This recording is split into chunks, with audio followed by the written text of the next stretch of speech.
Marathi cinema वेगळ्या उंचीवर घेऊन जाणाऱ्या दिग्दर्शकांपैकी एक म्हणजे प्रवीण तरडे.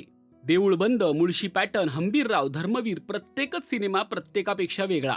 त्यांनी कधी इतिहासाचं पान उलगडलं तर कधी राजकारणाचं, कधी परमेश्वराशी एकरूप केलं तर कधी पुण्यातला थरार दाखवून प्रेक्षकांचा थरकाप उडवला.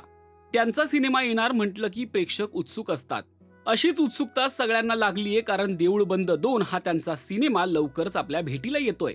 या निमित्ताने पुन्हा एकदा प्रवीण तरडे यांच्या दिग्दर्शनाची जादू दिसणार आहे. पण आज जरी प्रवीण तरडे यशाच्या शिखरावर असले तरी हे यश मिळवणं सोपं नव्हतं. मुळशीतून पुण्यात येऊन स्वतःला सिद्ध करताना त्यांनाही प्रचंड मेहनत घ्यावी लागली. या प्रवासात त्यांची पत्नी स्नेहलने देखील तितकीच भक्कम साथ दिली. त्यांचं लव्ह मॅरेज आहे.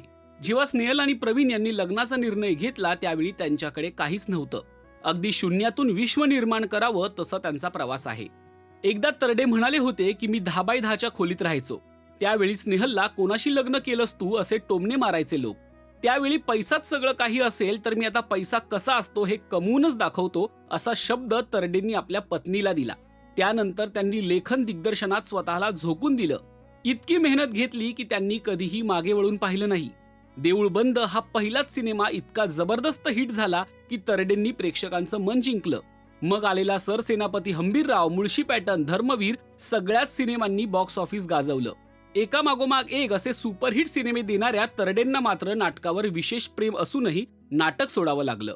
कारण सुरुवातीला त्यांनी स्वतःला नाटकात झोकून दिलं होतं, पण नाटकातून पुरेसे पैसे मिळायचे नाही. किती दिवस काटकसर करत संसार करणार ही सल त्यांना होती. एखादी मुलगी स्वतःचं घर सोडून आपल्यासोबत येते, आपल्यासोबत फाटकं आयुष्य जगते याचाही त्यांना राग होता. आपल्याला परिस्थिती सुधारायची असेल तर सिनेमाची वाट धरावी लागेल हा मानस ठेवून त्यांनी नाटक सोडलं. त्यानंतर दिवसरात्र काम करून 7 वर्षात त्यांनी आपल्या पत्नीला तब्बल 7 फ्लॅट गिफ्ट केले. प्रत्येक लग्नाच्या वाढदिवसाला ते स्नेहल तरडेंना एक फ्लॅट गिफ्ट करतात.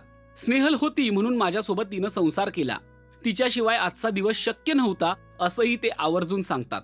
प्रवीण आणि स्नेहल तरडेंची ही गोष्ट तुम्हाला कशी वाटली ते कमेंट करून नक्की सांगा. आणि मराठी सिने विश्वातील ताजे अपडेट, बातम्या आणि गॉसिपसाठी सबस्क्राईब करायला विसरू नका. फक्त राजश्री मराठी.